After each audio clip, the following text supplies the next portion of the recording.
శుక్లాంబరధరం విష్ణుం శశివర్ణం చతుర్భుజం ప్రసన్నవదనం ధ్యాయేత్ సర్వవిఘ్నోపశాంతయే. ఓం గం గణపతయే నమః. ఓం శ్రీమాత్రే నమః. ఓం శ్రీ గురుభ్యో నమః.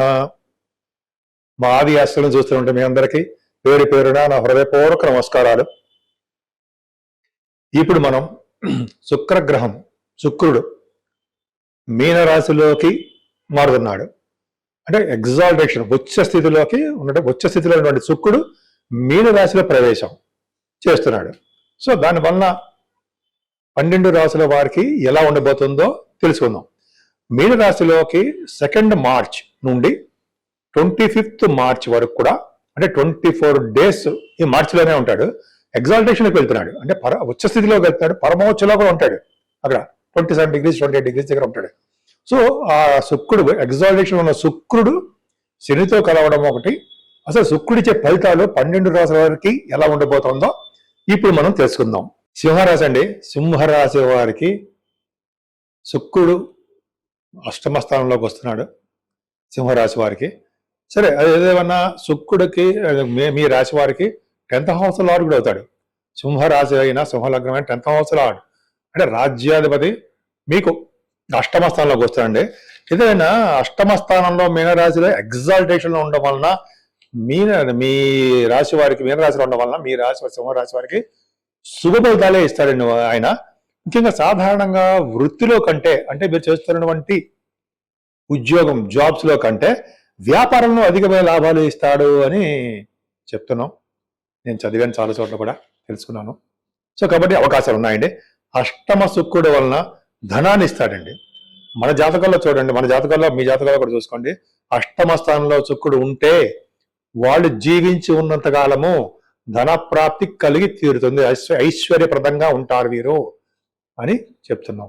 సో అదే మనం చాలా చోట్ల చదివాం. సరే, పక్కన పెడితే చిన్న ప్రాబ్లం ఏంటంటే, మీకు అష్టమ స్థానంలోనూ శని ఉన్నాడు, అష్టమ స్థానంలోనూ శుక్రుడు వెళ్ళిపోతుంది.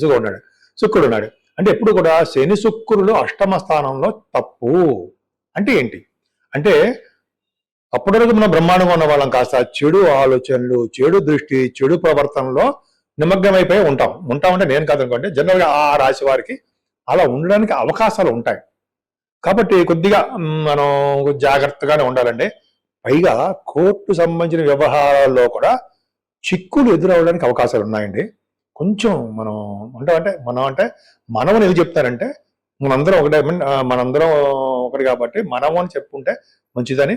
అంటే మీకు అని చెప్పకుండా మనం ఏం చేయాలంటే అమ్మవారిని పూజించాలండి. ఎందుకంటే మనకి ఈ టైంలో, అంటే మీ సింహరాశి వారికి, మనకంటే నా సింహరాశి కాదనుకోండి, సింహరాశి వారికి ఎక్కువగా చెడు ప్రభావం, బ్యాడ్ ఇంపాక్ట్స్ ఉంటాయి. కాబట్టి ఈ కోర్టు కేసులు ఏమైనా ఉంటాయి కాబట్టి శివాభిషేకాలు చేసుకోవాలి. ఎవరైతే శివాభిషేకాలు చేసుకుంటారో, ఎవరైతే విష్ణు సహస్రనామం చదువుతారో, రోజు ఒకసారైనా సరే, ఈ 25 రోజుల పాటు చదవండి, 24 రోజులు ముందే చెప్పాక డేట్స్ కూడా చెప్పా. సో ఆ రోజు చదువుతారో, విష్ణు సహస్రనామం చదివిన వారికి కోర్టు కేసుల నుంచి బయటపడతారు. అంతేకాకుండా శివుడి అభిషేకాలు చేసుకున్న వారికి, మారేడు దళాలతో పూజ చేసుకున్న వారికి, విష్ణుమూర్తిని మారేడు దళాలతోటి, అంతేకాకుండా తులసి దళాలతో పూజ చేసుకున్న వారికి కూడా ఈ కోర్టు కేసులు కానీ, చెడు ప్రవర్తన కానీ, చెడు భావాలు కానీ, అయితే మనకి ప్రతిదీ బ్యాడ్ ఇంపాక్ట్స్ కలగడం కానీ తగ్గుతుంది. ముఖ్యంగా అనారోగ్య సమస్యలు, మనకి దీర్ఘకాలంగా అనారోగ్య సమస్యలు కూడా వస్తుంటాయి. ఆ అనారోగ్య సమస్యల నుంచి కూడా మీరు బయటపడతారు. విష్ణువు యొక్క ప్రభావం అంత ఉంటుందండి. పైగా ఈ మాసం కూడా విష్ణువు సంబంధించిన మాసం కదా. శ్రీరామచంద్రుడిని పూజించిన వారికి ఎటువంటి బాధలు ఎదురవు. ఆయనకి అన్ని మన బాధలు తెలుసు కదండి ఆయనకి. సో కాబట్టి శ్రీరామచంద్రుడిని పూజించడం సర్వశ్రేష్టమే. శ్రీరామచంద్రుడు అంటే అమ్మవారు, సీతా సమేత శ్రీరామచంద్రుడు అని అర్థం. కళ్యాణం చేయించుకున్నా సరే చక్కటి శుభఫలితాలు వస్తాయి. ముఖ్యంగా మీ రాశి వారు శ్రీరామచంద్రుడి కళ్యాణాలు చేయించుకోవడం వలన చక్కటి శుభఫలితాలు పొందుతారు. నేను మీ వాడ్రి వాదినారాయణ శర్మ. మీరు మీ జాతకాలు చూపించుకోవాలనుకుంటే మీరు కింద స్క్రోల్ అవుతున్న నెంబర్కి మీరు ఫోన్ చేయొచ్చండి. లేదా నేను షూటింగ్లో ఉన్నప్పుడు లిఫ్ట్ చేయకపోవచ్చు, మీరు వాట్సాప్లో కూడా మెసేజ్లు పెట్టండి. తప్పకుండా నేనే మీకు కాంటాక్ట్ అవుతాను, రెస్పాండ్ అవుతాను. మీ జాతకాలు చూపించుకోవాలనుకుంటే మీ date of birth, time of birth and place of birth, ఇవన్నీ 3 ఉండాలండి. అంటే జనరల్గా పెళ్ళిళ్ళు అవ్వట్లేదనో, ఉద్యోగాల కోసమనో, చిల్డ్రన్ కోసమనో, కోర్టు కేసులు కొన్ని చిన్న చిన్న ప్రాబ్లమ్స్ ఉంటాయి. అవి వాటి గురించి కానీ, అది ఏ రకమైన ప్రాబ్లమ్స్ అయినా సరే మన జాతకాల్లో చూసి తెలుసుకోవచ్చు, తప్పకుండా చూసుకోవచ్చు. కాబట్టి మీకు ఈ ఫీల్డ్స్లో ఏదైనా సరే మీకు డౌట్లు ఉన్నా మీకు మెసేజ్ పెట్టండి, తప్పకుండా నేను పరిష్కార మార్గాలు చెప్తాను. అంతే కదండి, మనం వాస్తు రీత్యా కూడా కొన్ని సలహాలు చెప్తూ ఉంటాను. నేను ఏమైనా డౌట్స్ వచ్చినా, మీకు ఏమైనా ప్రాబ్లమ్స్ ఉన్నా కూడా వాస్తు సంబంధించిన విషయాల్లో కూడా నేను చేశాను. అంటే ఎంఏ అస్ట్రాలజీ చేసినప్పుడు వాస్తు కూడా ఉంది. సో వాస్తు కూడా నేను చెప్పగలను. ఆల్మోస్ట్ నాకు 30 years నుంచి ఎక్స్పీరియన్స్ ఉంది కాబట్టి ఈ అస్ట్రాలజీలో కూడా నేను బాగా చెప్పగలను అని అనుకుంటున్నా. సరే, అది పక్కా పెడదామండి. ఈ 12 రాశుల వారు మేషరాశి నుండి మీనరాశి వారి వరకు కూడా పరిష్కార మార్గాలు ఉంటాయండి. అది వేలల్లోనో లక్షల్లోనో ఖర్చు పెట్టేటువంటి పరిష్కార మార్గాలు ఏమీ కావు. మన ఇంట్లోనే మనకు అందుబాటులోనే ఉండే పరిష్కార మార్గాలు. అంటే సాధారణంగా మనకి ఉన్నటువంటి ప్రాబ్లమ్స్ అని వస్తే మన ఇంట్లో చేసుకునే పూజల వలన తాత్కాలిక ఉపశమనం కలగడము జరగడానికి అవకాశం ఉంటుంది. ఏదైనా మేషరాశి నుండి మీనరాశి వరకు కూడా శుక్రుడి యొక్క ప్రభావం ఉంటుంది. ముఖ్యంగా శుక్రుడు కొన్ని రాశులకి మంచి సుఫలితాలు ఇవ్వలేడు. ఉదాహరణకి ధనుర్రాశి కానీ మీనరాశి వారికి కానీ సుఫలితాలు ఇవ్వడం తక్కువ, పాపి అవుతాడు. 3వ ఇంటి వాడు 8వ ఇంటి వాడు అవ్వడం వలన కొంచెం మ్యాలఫిక్గా ఉంటాడు. సరే, వాళ్ళకి చాలా అందరికీ కూడా ఆల్మోస్ట్ అందరికీ కూడా శనికి ప్రభావం ఉంటుంది కాబట్టి, శని శుక్రుడు కలయిక కాబట్టి ఏం పూజలు చేసుకోవాలి, మన ఇంట్లోనే చేసుకోవచ్చు అండి. అంటే మనం దగ్గరున్న గోడలోనే చేసుకోవచ్చు. ముఖ్యంగా ఫస్ట్ శుక్రుడి యొక్క ప్రభావం మన మీద అద్భుతంగా ఉండాలంటే మన ఇంట్లోనే అమ్మవారిని పూజించడము, కనకదుర్గ అమ్మవారిని. వీలుంటే అమ్మవారికి మల్లెపూలు అంటే ఇష్టము, దొరికితే కలవ పూలు దొరకపోవచ్చు అనుకోండి, మల్లెపూలు అలాగే ఎర్రటి పుష్పాలు, మందార పువ్వులు తోటి లక్ష్మీ అమ్మవారిని కానీ కనకదుర్గ అమ్మవారిని కానీ పూజించడం వలన మన ఇంట్లో స్థిర లక్ష్మి ఉండడానికి అవకాశం ఉంటుంది. స్థిరమైన లక్ష్మీదేవి మన ఇంట్లో ఉండడానికి అవకాశం ఉంటుంది. ఎందుకంటే శుక్రుడు ప్రభావం అలా ఉంటుంది కాబట్టి.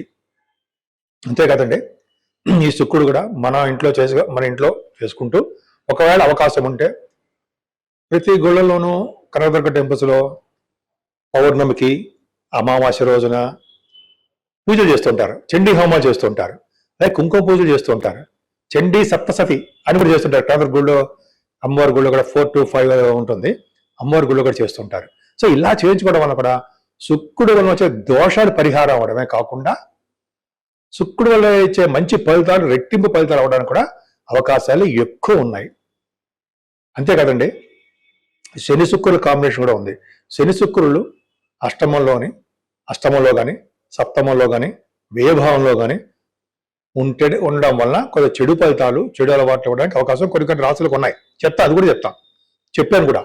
సరే, వాళ్ళందరికి కూడా ముఖ్యంగా వెంకటేశ్వర స్వామి వారి ఆరాధన, గణపతి స్వామి వారిని పూజించడం వలన, అలాగే విష్ణు ఆరాధనతో పాటు ఆయనకి కొద్ది మల్లెపూలతో పూజించడము, తులసి దళాలు సమర్పించడం వల్ల కూడా సుఫలితాలు ఉండి తీరుతాయి. అంతేకాదండి, శివాభిషేకాలు ఎట్టి పరిస్థితుల్లో మర్చిపోకూడదు. మనం శివుడిని పూజించిన వారికి పార్వతీ అమ్మవారిని పూజించిన వారికి గ్రహాల వల్ల వచ్చే దోషాలు చాలా మటుకు తగ్గుతాయని శాస్త్రాలు చెప్తున్నాయి. కాబట్టి మనకి అంటే 12 రాశుల వారికి ఎలా అనిపిస్తే, మనకి ఎలా మంచిది అనిపిస్తే అట్లాగా మనం పూజలు చేసుకోవడం వల్ల ముఖ్యంగా శుక్రుడు వచ్చే శుభ ఫలితాలు రెట్టింపు అవడానికి కాకుండా చెడు ఫలితాలు కూడా తగ్గుముఖం పడడానికి ఎక్కువ అవకాశాలు ఉన్నాయి. ఇంకొక చిన్న విషయం అండి, ఇది మార్చి నెల కాబట్టి మార్చి నెలలో మనకి ఉగాది పండుగ కూడా వస్తుంది. ఉగాది రోజు కూడా మనం చేయవలసిన విధి విధానాలు కూడా ఉన్నాయి. సో ఈ మార్చి నెల అత్యంత ప్రాముఖ్యమైన నెల. సో మార్చి నెల కూడా శ్రీరామచంద్రుని పూజించడం వలన శ్రీరాముడికి అంటే సీతారామ లక్ష్మణులకి శ్రీరాముడికి అంటాం మనం. వారిని పూజించడం వలన శ్రీరామనవమి కూడా వస్తుందండి. ఆ స్వామివారిని పూజించడం వలన, భద్రాద్రి రామ దర్శనం చేసుకోవడం వలన, అలాగే స్వామివారికి పానకం వడపప్పు నివేదన చేయడం వలన చక్కటి శుభఫలితాలు ఉంటాయండి. ముఖ్యంగా పానకం వడపప్పు ఎందుకు నివేదన చేస్తారంటే భార్యాభర్తలు కలిసి ఉండడానికి, భార్యాభర్తలు అనురాగ దాంపత్య జీవితం గడపడానికి, శ్రీరామచంద్రుడు సీతమ్మ వారిలాగా ఉండడానికి మనం నైవేద్యం పెడుతూ ఉంటాం, మన పూర్వీకుల నుంచి మనం చేస్తున్న ఆచారం. అంతేకాకుండా ఈ నెలలో కూడా మంచినీళ్ళు దానం, చెప్పులు దానం, గొడుగు దానం, అన్నదానం, ఇవన్నీ శుభఫలితాలు ఇస్తాయండి మనకి. మనకే కాదు, మన పూర్వీకులు గతించిన వాళ్ళకు కూడా మనం చేసినటువంటి దానాలు చాలా విశేషమైన ఫలితాలు వస్తాయి. ముఖ్యంగా ఈ మార్చి నుంచి మే, జూన్ వరకు కూడా మంచినీళ్ళు దానం ఇవ్వడం మర్చిపోకూడదు. దాని వలన అనేకమైన శుభఫలితాలు వాటంతా అవే కలిసి వస్తూ ఉంటాయి. అది మనకి ప్రత్యక్షంగా ఏం కనపడవు, కానీ అనేక మంచి శుభఫలితాలు వచ్చి తీరుతాయని శాస్త్రం కూడా చెప్తాను. సో జలదానము మంచినీళ్ళు దానము, చల్లటి మంచినీళ్ళు దానం ఇవ్వడం వల్ల అనేకమైన శుభఫలితాలు వాటంతా అవే వచ్చి తీరుతాయి.